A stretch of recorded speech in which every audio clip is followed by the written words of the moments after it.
Hello, and happy October, which is Domestic Violence Awareness Month. I'm Myra Cassidy, empowerment coach, motivational speaker, writer, and survivor of domestic violence. And you are watching Myra's Women's Empowerment Retreat right here on WHMB40. Allow me to explain. Last year, for the first time, I had the amazing opportunity of putting on my first in-person event, and it was an amazing day. This year, this opportunity presented itself.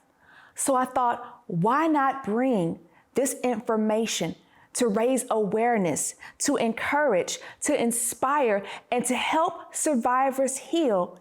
No place else than right here at WHMB40. That's exactly what we're going to do today. Now, please keep in mind that this show is for informational purposes. And if you need to get more information, please seek out professionals like the ones that you will see featured here today. Did you know, according to the National Coalition of Domestic Violence, 1 in 4 women and 1 in 9 men experience severe intimate partner physical violence, intimate partner contact sexual violence, and or intimate partner stalking with impacts such as injury, fearfulness, post-traumatic stress disorder, contraction of sexually transmitted diseases, and more. Please understand that domestic violence does not discriminate. It affects people from all different backgrounds, races, ages, and religions. It can and does kill. Let me share a little bit of my journey. As a matter of fact, in my family tree, that's how my mother's mother died when she was just 17 years old. A faithful witness woman trying to hold her family together, praying for change. And yet this disease impacted my family tree generation after generation until I chose to break the cycle. And it was not easy. And it came with a heavy cost. I really hope you enjoyed today's show. We have an amazing lineup. So sit tight. We'll be right back after these brief messages. Why do fireflies glow? Scientists say it's a chemical reaction, but I'm not so sure. I just think sometimes when the sun fades and things start to get a little dark, everybody deserves to fly a little higher, light their torch and say, "Hey everybody, I'm still here." Children's Bureau and Families First are now Firefly Children and Family Alliance.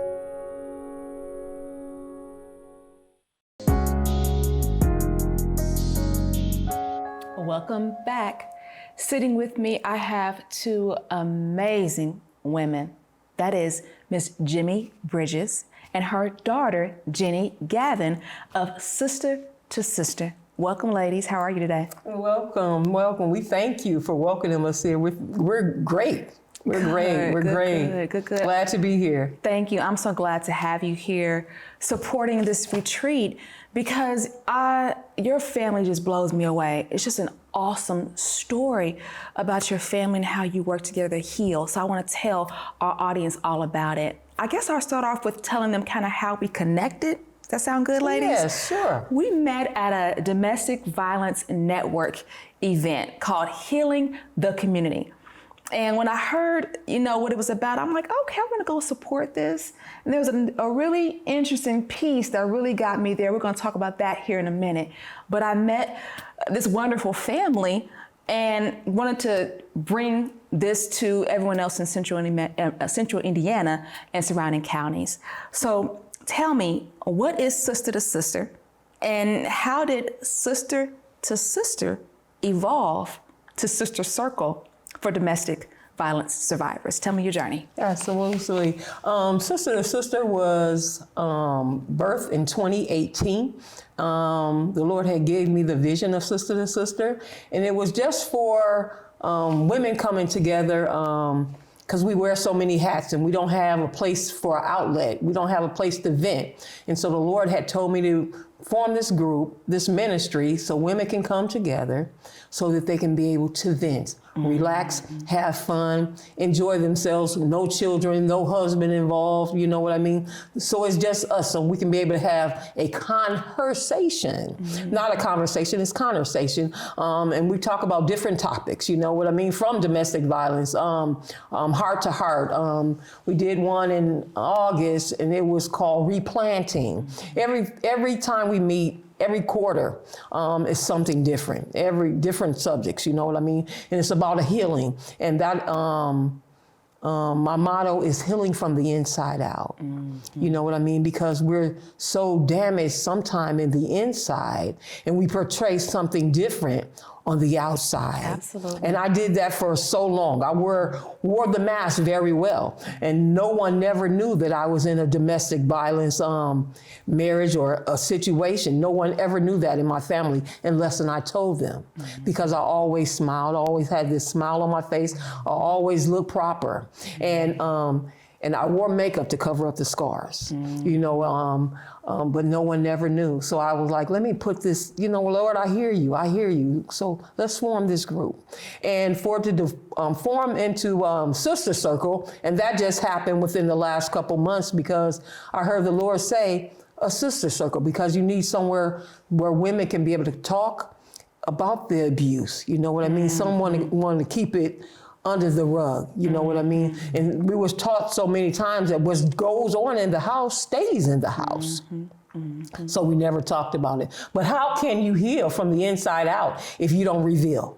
You gotta talk about it. You gotta heal, you know what I mean? You gotta reveal everything that you've been through to be able to heal truly from the inside out. And after doing that and going to therapy and stuff, you know what? I'm truly healed from the inside out now. Beautiful. Truly healed from the inside out.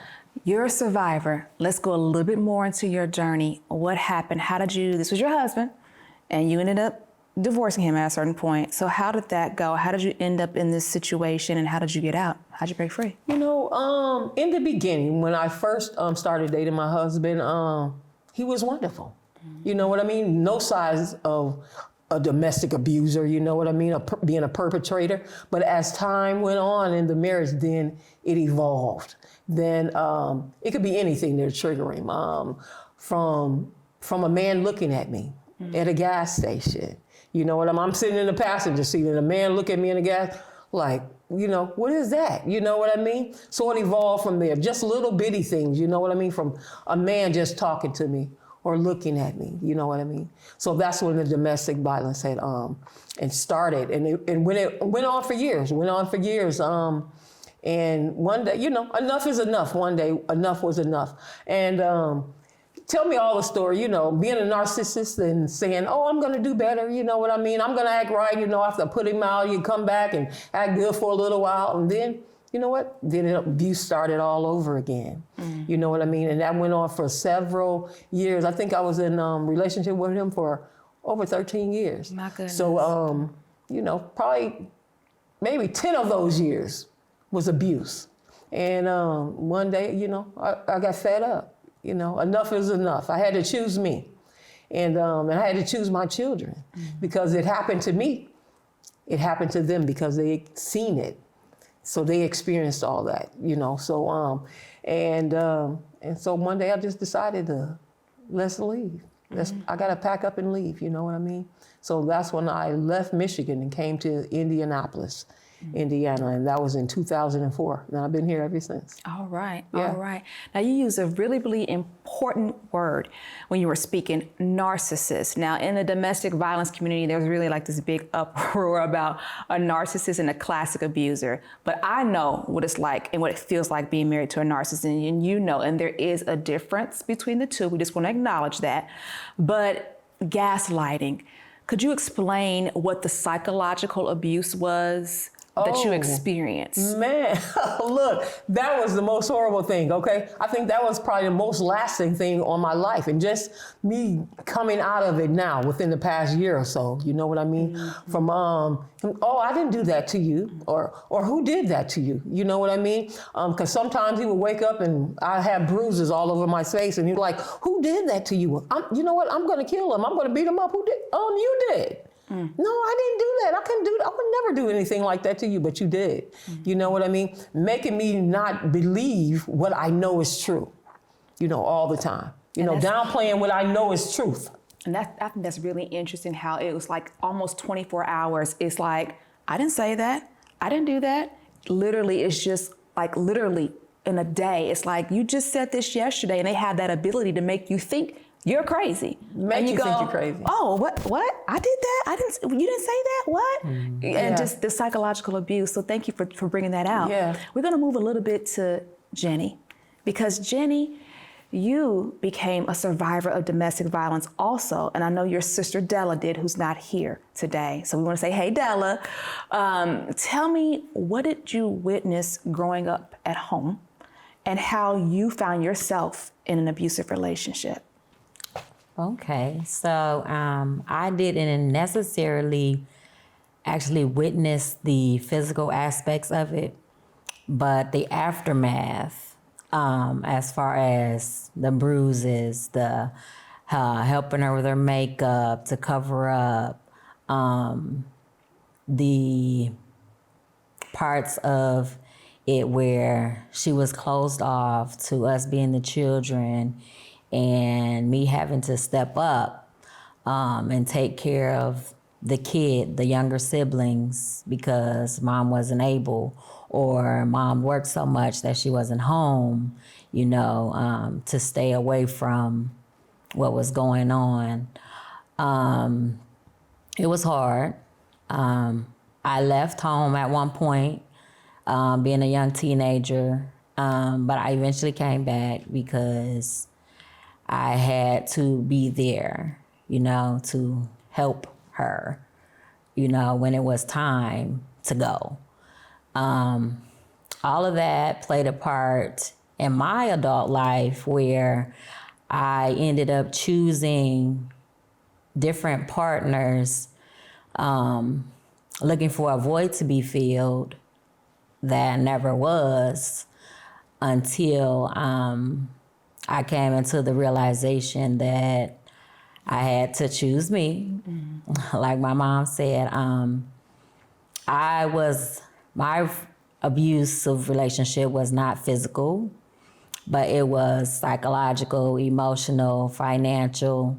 I was in that space for a long time, about 13 to 15 years as well. Straight out of high school. My children's father as well. But like my mother said, you get to a point where you're just tired. A lot of times we say that we stay because of the children, and I've learned that that's the worst reason to stay. You definitely have to have a plan, and people to support your decision to go.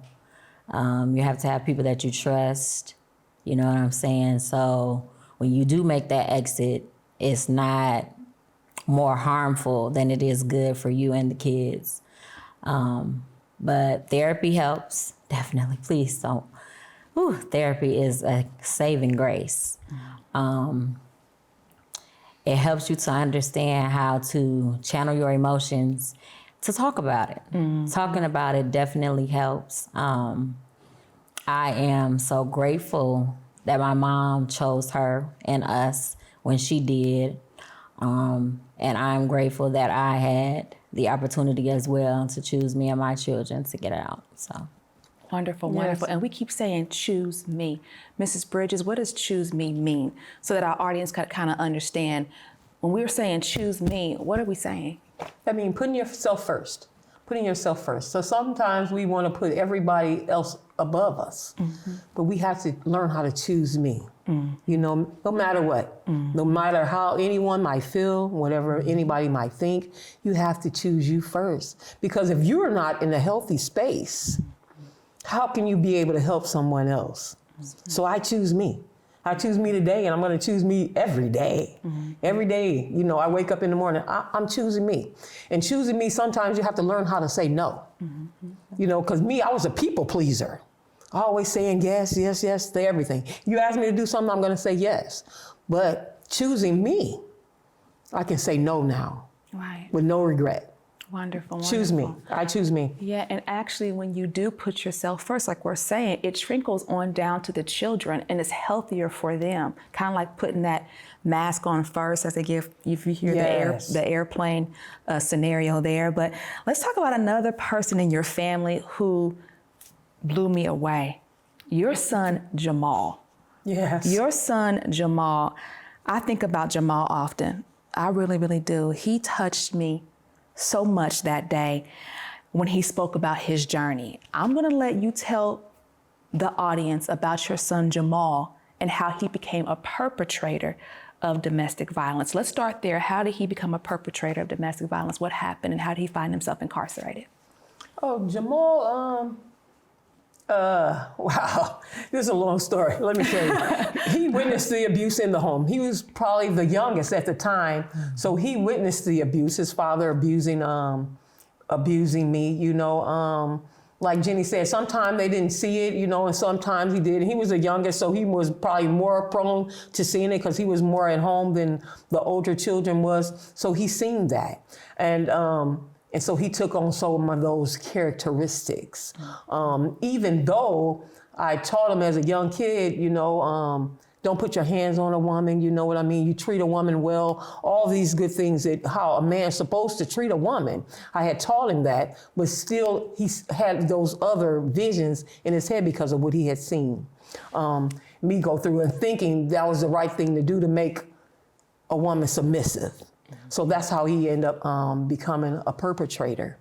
And he was on that panel, and that's what got me in that room because it was advertised that this was someone who was a perpetrator of violence who changed. And I said, I gotta come see this for myself.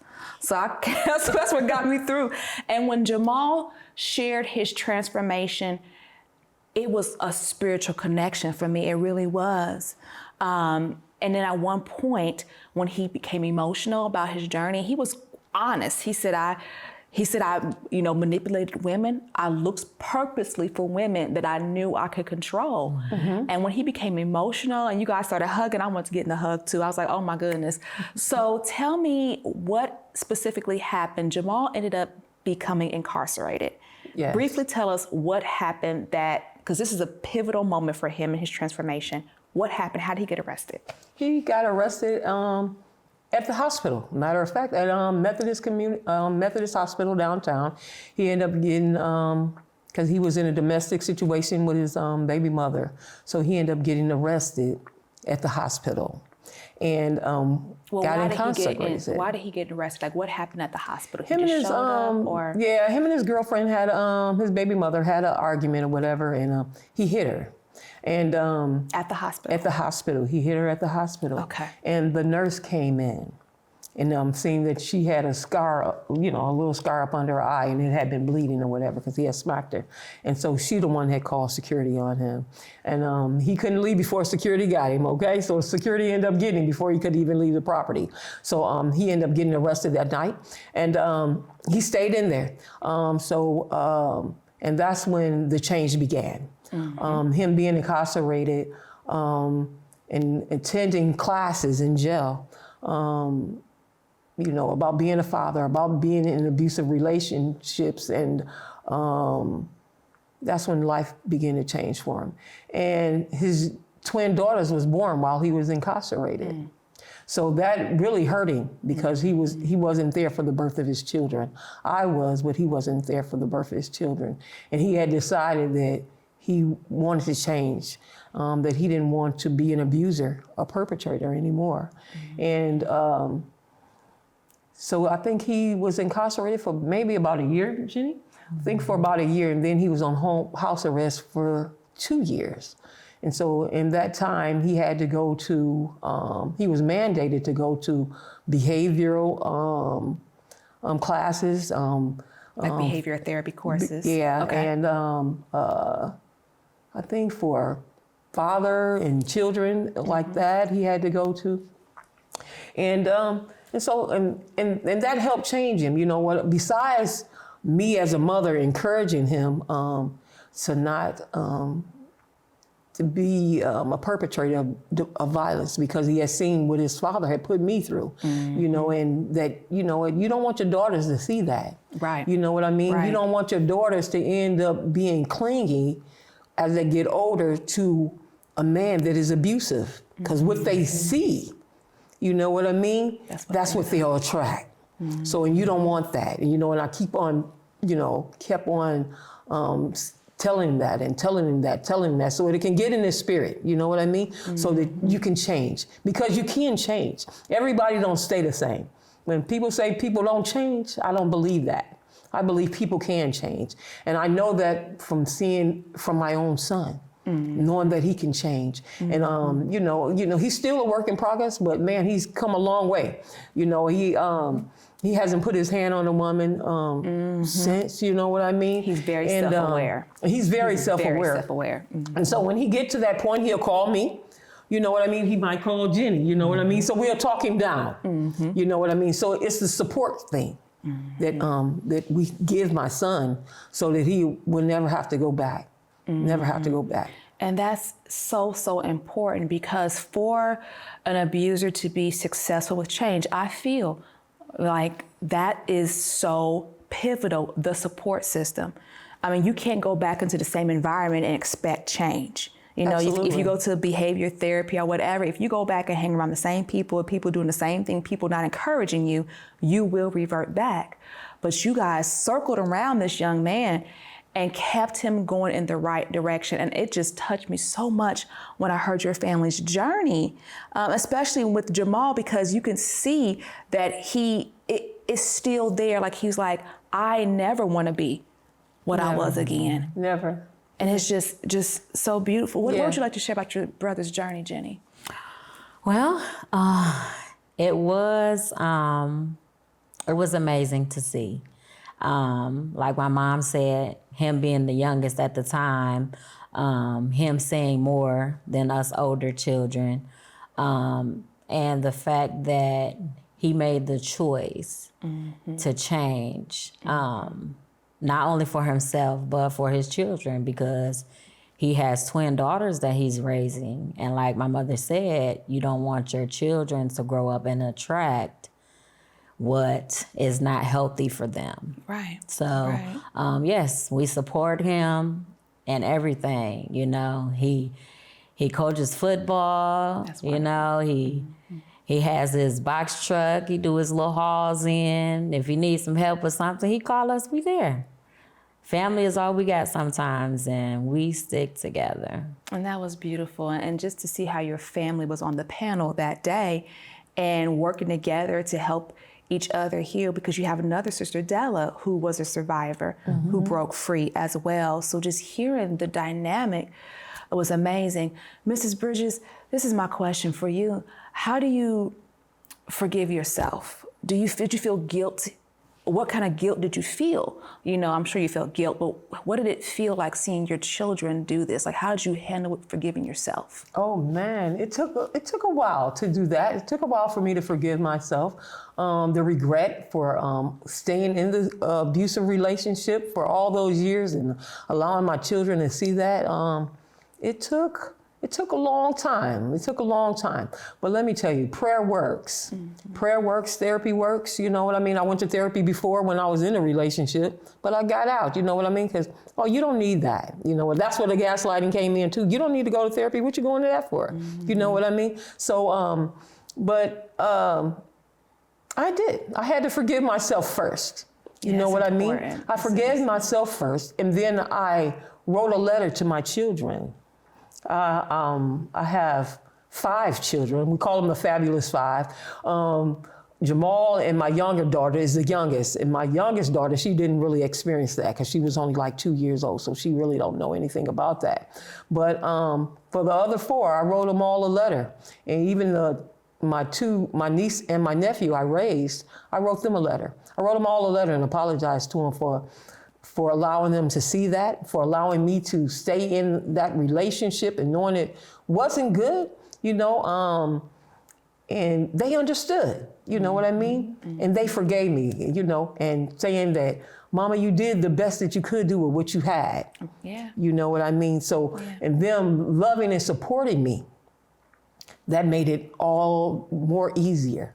Right. Made it more easier to forgive myself. Right. Yeah. Right. Amazing. Yeah, because I have an older son too, you know, and he helps Jamal a lot too, you know, and when we can't get to Jamal, you know what I mean, send my oldest son Tyrus. I'm like, you need to talk to him, you know, you got to talk him down. Right. You know what I mean? And he looks up to my oldest son. That's wonderful. That's wonderful. So tell us what's next for sister to sister, and sister circle. What's next? You know what? We're in the process. Sister Circle is in the process. You know what I mean? And hopefully here soon in the near future, we'll be able to have meetings and groups and stuff like that for women to come and talk about their domestic violence experience. You know what I mean? And I'm praying to God that they will choose me so they can heal from the inside out. Wonderful, wonderful. Ladies, thank you so much for Thank you. sharing your journey today. I appreciate you ladies so much. Thank you for having us. Thank you for having Absolutely. us. We'll be right back. We're going to take a brief break so I can tell you a little bit about our amazing sponsors, a few of them. Performance 3. Thank you so much. A national leadership development firm, Performance 3 accelerates building high performance through keynotes, assessments, training, facilitation, coaching, and consulting services for small businesses and global companies in over 10 industries with up to 100,000 employees. Thank you, Performance 3. Nubian Construction Group, which is a woman-owned, certified Black construction company. They have a Traxel trucking division owned by Ms. Deborah D. Oates. And since their opening in 1994, their company's offerings includes hauling, dumping truck services. And you can contact Ms. Deborah D. Oates for more information at doates@nubianconstructiongroup.com. That's doates@nubianconstructiongroup.com. Thank you, Community Action of Greater Indianapolis. KG's home buyer education workshops are open for enrollment. Their workshops are designed to teach the fundamentals of owning a home, from learning how to budget appropriately and more. Contact KG's Courtney Goodwin at 317-396-1786 for more information. Thank you, PM Phase. PM Phase Consulting Firm is a minority-owned project management company that works to create strategies to successfully initiate, plan, design, and execute organizational changes that meets clients' immediate goals. They hold several certifications, including the Minority and Women Business Enterprise certifications. Thank you to all of our sponsors. Why do fireflies glow? Scientists say it's a chemical reaction, but I'm not so sure. I just think sometimes when the sun fades and things start to get a little dark, everybody deserves to fly a little higher, light their torch and say, "Hey everybody, I'm still here." Children's Bureau and Families First are now Firefly Children and Family Alliance.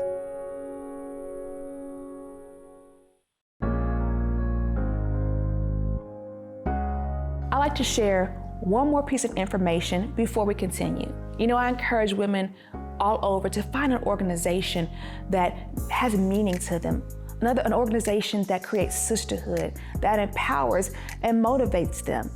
But to victims and survivors of domestic violence, that's for victims and survivors of domestic violence, please make sure that you are in a safe place, out of that situation, healthy and well before reaching out to one of the organizations. I belong to two, Now Will Indy, and Pass the Torch for Women. And I love being a part of both of those wonderful organizations.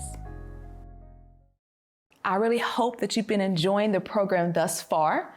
And right now, I am sitting with one of our sponsors. So glad to have them here, Firefly Children and Family Alliance. We are talking to Miss Whitney Guthrie, the Assistant Director of Survivor Advocacy, and Miss Kayla Marsalis, a survivor advocate. Welcome, ladies. Thank you for being here. Thank you. I appreciate you guys so much. Please tell the audience what Firefly does, what's your mission, and what kind of programs you offer. Yeah, absolutely. So Firefly's mission is to empower individuals to build stronger families and communities. And we do that through a lot of different programs in sort of the 4 different focus areas. We're wanting to make sure that we are empowering families. So we have children-focused services, like if families need help finding low-cost childcare, we help with the vouchers through the Child Care CCDF. We have a lot of different family-focused programs to provide that support. The goal is really so that families can feel like they have that stability and they're able to move forward. We have a lot of different programs as well, like we work with foster care quite a bit and adoption. We have a whole mental health focus as well, so substance use treatment, mental health counseling, survivor advocacy, survivor counseling. And when I'm speaking to survivor advocacy, because obviously that's our programming, I can speak more in depth on that, of domestic violence, sexual assault, human trafficking, and stalking, our main focus areas where we're supporting survivors as they move forward in their healing journey. And so we really try to do quite a wide range of services to support individuals, support families, and in the large run, support the community. Wonderful, wonderful. So tell me this, what do you do if a victim says, I'm in a situation, I'm being abused? What's next? Yeah, absolutely. Well, we have, for our program, because obviously there's a lot of different ways that survivors can get connected to services, we are very much survivor-led. We want that it's the individual who is saying, now is the right time and the right place for me to reach out and get connected. And so we're not forcing it. It's not something that's going to be court mandated, right? It is the individual saying, I need and want this support. And also, I want to be the one deciding what those supports look like. And so everything that our program does is survivor-led. They are deciding what, how, when, for how long. And we are really there to just be that support to them, of helping them know what resources are out there, what can they get connected to, what options do they have available, and always with the top focus is safety. Mm-hmm. That they are thinking through all their options available that will help them be as safe as possible, whatever their circumstances are. So this is a really big one for me, because sometimes on the journey, and so many times on the journey, people accuse you of just not being forgiving. You're not being forgiving. So what are some helpful things to say and to avoid saying and doing to victims and survivors? Yeah, so when working with survivors, the best thing not to say to survivors are, why don't you just leave? Yeah. A lot of the times it's not safe for survivors just to get up and leave. There are so many underlying circumstances of why they may not be able to leave. Avoid giving advice. You should or shouldn't do this.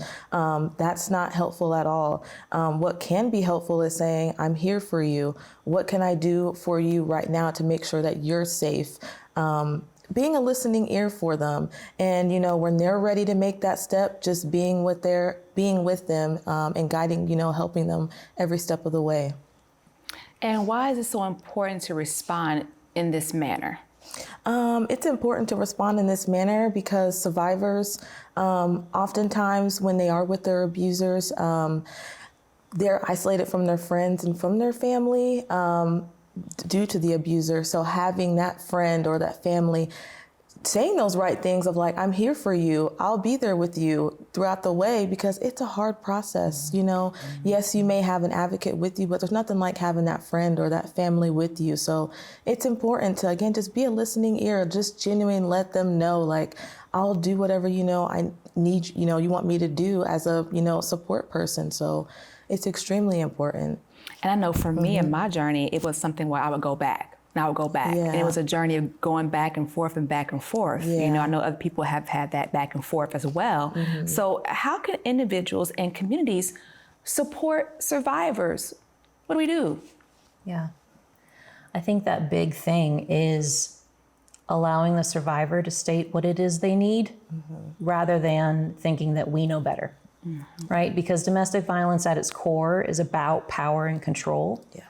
And so if I, as a support person, am deciding that I know better than what the survivor has already stated they need, then I'm another person taking control. And so when it's the survivor who is saying, what will help me feel as safe as possible in whatever my circumstances are, if I support them in that way, that is what's helpful. Not deciding, I'm going to do this other thing because I think this will be actually helpful. It's the survivor is the expert in what they're living. They know best what will help them stay as safe as possible. And they know the timing. Because the reality is, and statistics point to it, that as you said, whether it be because of a lack of resources or the myriad of reasons that make it so difficult for a person to exit, a lot of times they may feel like they need to return if they don't have those supports or those resources to be able to be successful apart from the relationship.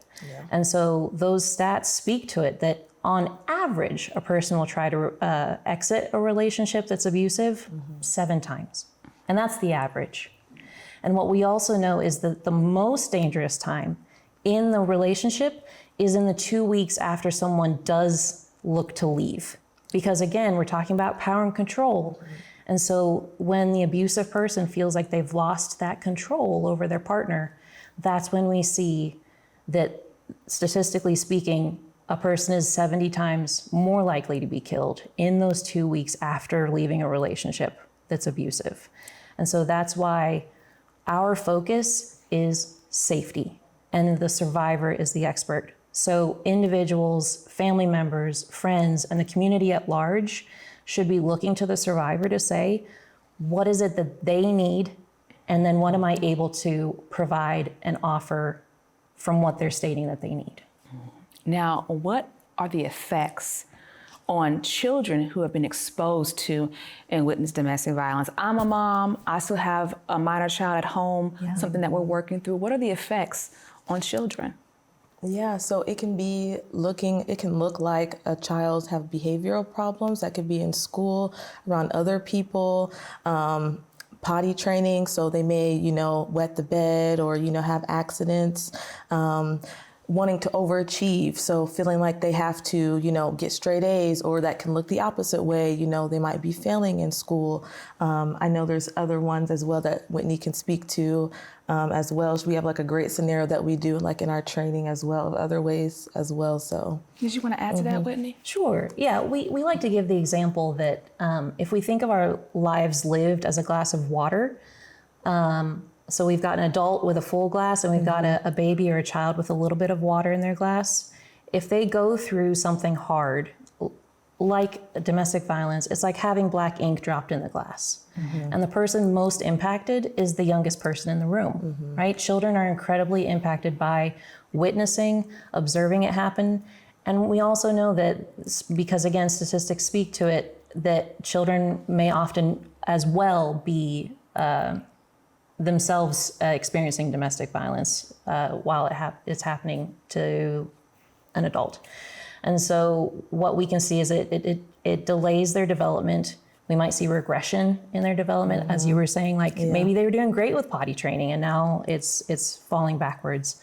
As they grow older, we'll see, anxiety, depression, self-harm ideation, perhaps suicide ideation, things that on the behavior level might feel like they're acting out, but it's them trying to express the need, right? Because their brain is still developing They might not have the language to be able to speak to what they're experiencing, but it can show as behavior.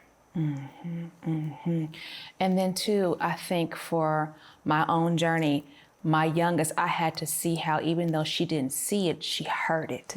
She heard it. And it was years later that she started to cry and told me, Mom, I heard this that night. And, you know, so definitely thank you so much for sharing those effects. I appreciate you guys being here and sharing all your information with us. Ladies, thank you so much for being here on the show and sharing all this wonderful information. I thank you. And we want to make sure that all of our viewers are aware that you can dial 211 for resources in your area. Also, please visit the Indiana Coalition Against Domestic Violence website for more information.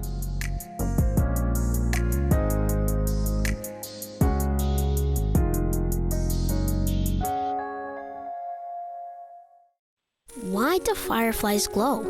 Scientists say it's a chemical reaction, but I'm not so sure. I just think sometimes when the sun fades and things start to get a little dark, everybody deserves to fly a little higher, light their torch and say, "Hey everybody, I'm still here." Children's Bureau and Families First are now Firefly Children and Family Alliance.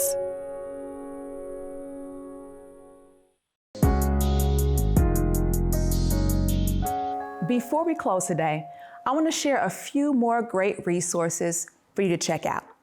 Kim Saeed, Narcissistic Abuse Recovery Expert. Dr. Serrero, S-E-R-I-O. He works with individuals who have addictions. Patrick Weaver Ministries, one of my favorites, and Stand Up Survivor. You can find these resources and more on my personal webpage, MiraCassidy.com. Also, my books are available on Amazon for purchase. Now, as we conclude, I would like to reiterate to those watching to please listen and believe victims and survivors of domestic violence. And don't stop at listening. Be willing to be a support system, a brother or a sister born for times of adversity. Be there for the long haul, or help by finding someone else who can. If you just don't know what to do, it's okay. Call the National Domestic Violence Hotline at 1-800-799-7233. To my fellow survivors and those working, please heal. Please continue to heal and give yourself grace in the healing process. Work is involved. It is not a linear process. You know, one moment you can have it all together, and the next you can feel so broken, confused, and alone. That's normal. You know, for me, a part of my journey, I came out rather quickly as an author of my first book, Let Me Tell It, and a speaker. As a matter of fact, writing the rough copy of the book was how I broke free. I was at a point in my marriage where I was losing it. I had already been diagnosed with PTSD and was still with my abuser for years, just trying to make it work. It got to the point that I was literally shaking every day. And one day, I just sat down and began to write and write and write and write. And some of the shaking stopped. When I left the relationship, I thought I'd be okay. See, I had spent 10 years prior on and off, going back and forth to domestic violence women counseling services, trying to break free. So when I finally did, I thought I had a good handle on things. But then I started to meet survivors who had been in therapy for years. And I felt like, that's not gonna be me. I'm not doing that. I was wrong. And I had to learn the hard way. Though I quickly went and started getting trainings and even getting speaking engagements, I had to learn, to my surprise, sometime later, that I was still being abused. What I thought was grief and healing and a part of just the journey was post-separation abuse. And it was worse in so many ways than what I had experienced before. Now the abuse was magnified emotionally and spiritually. It came from my ex, family members, so-called friends, and religious leaders. And it led to the night I've spoken about on different platforms, where one night my mind just locked down to protect itself. I woke up in the middle of the night and couldn't breathe. I couldn't breathe until I removed everything from my bookshelf that belonged to my religion. 3 rolls full of information. A trauma response developed, and it is still a trigger today. Now, how terrible that scripture can trigger you. But that is absolutely what can happen when it is misused. You know, I like to share this as well. At one point during that process, my ex actually wanted to reconcile.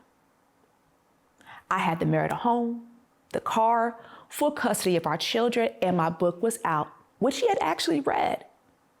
Still, sadly, trying to be a good Christian woman, I was actually willing to try to reconcile, but only if he would agree to a consistent Bible study with a mature, older couple.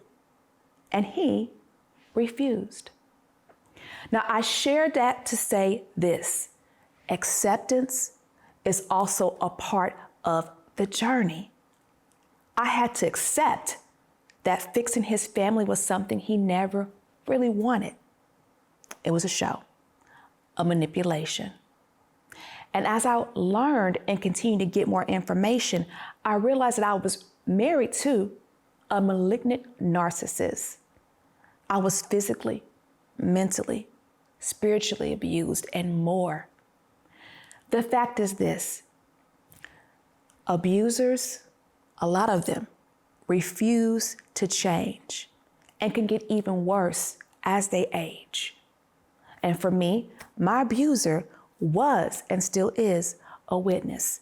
This is something that affects people of all kinds of religions. Now, not all abusers are narcissists, and it's great when an abuser changes. We talked about that today, but many don't and won't. As the saying goes, abusers abuse. They will only change if they want to, and if they put in that hard work to do it. And yes, you can develop PTSD from a religion. Unfortunately, people all over America have experienced institutional trauma, and it means just that. The institution caused it. We didn't do it to ourselves. For me, this means worshiping at home is the safest option. It should not be that way. It's unfair. But with that being said, I love what Patrick Weaver Ministries does, because he uses the Bible to strengthen, teach, and encourage victims and survivors. He is trained in psychology, and he understands how badly the mind is broken down and how it has to be rewired, literally rewired.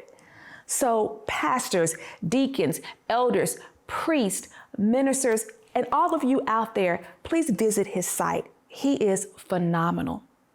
Also, the Religious Community Response Wheel from the National Network to End Domestic Violence is excellent.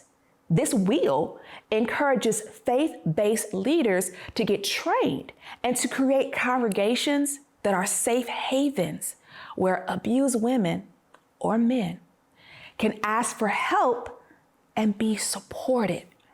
Their October 26, 2018 article explains how important religion and faith is to a survivor's healing success.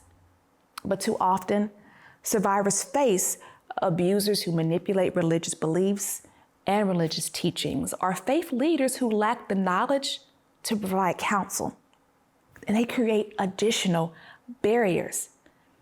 Victims and survivors need the support from their faith communities. Survivors and victims deal with so much. I myself have had to endure so much, but I've had a lot of blessings too. And I'm so grateful to Almighty God for the congregation where my children currently attend, because they don't just say, they do. And I appreciate that very much. Survivors, I hope you understand that you do grieve the abuser. There are times when you miss him, or the good times.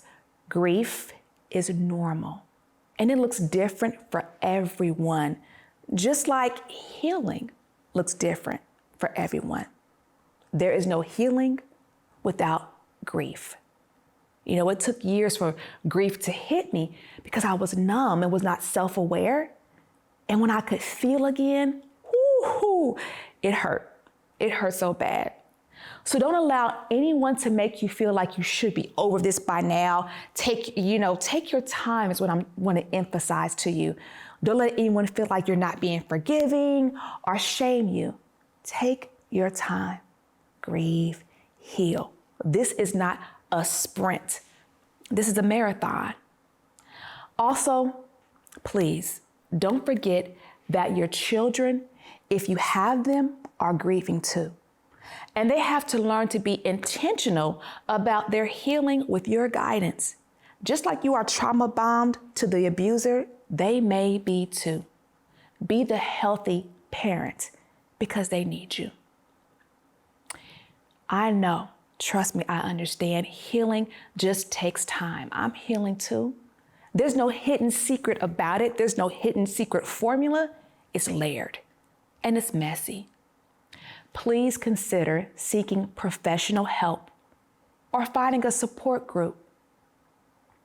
Now that I'm a student at Indiana Wesleyan University studying psychology, I've come to understand even more about my journey, even more about how to heal, even that there are self-help options that can work too, and those are available.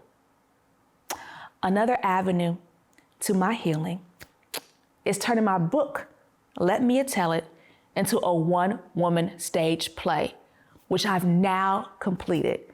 And I'm hoping to be ready to present it to an audience next year with the help of some really amazing coaches in the theater world.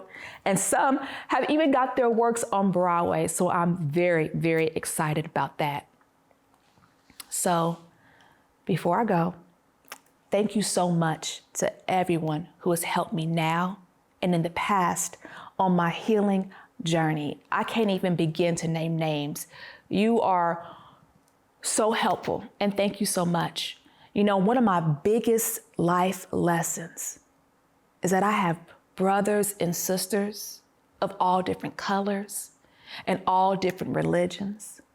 Because when I was at one of my weakest moments, it was a Black Nazarite who saved me and got not only his community involved, but my community involved as well.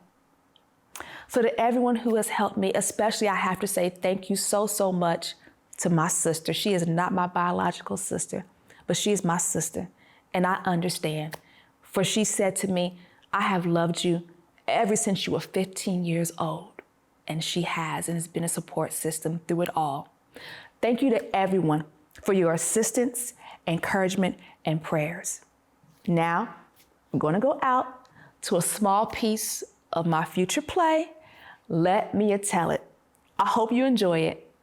If you need to reach me, please send me an email or reach out to me on social media.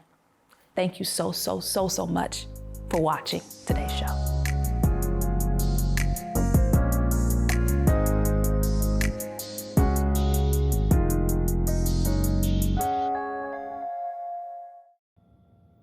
You're ugly. You're stupid. You're fat. You're dumb. You're ugly. You're stupid. You're fat. dumb. You're stupid. You're fat.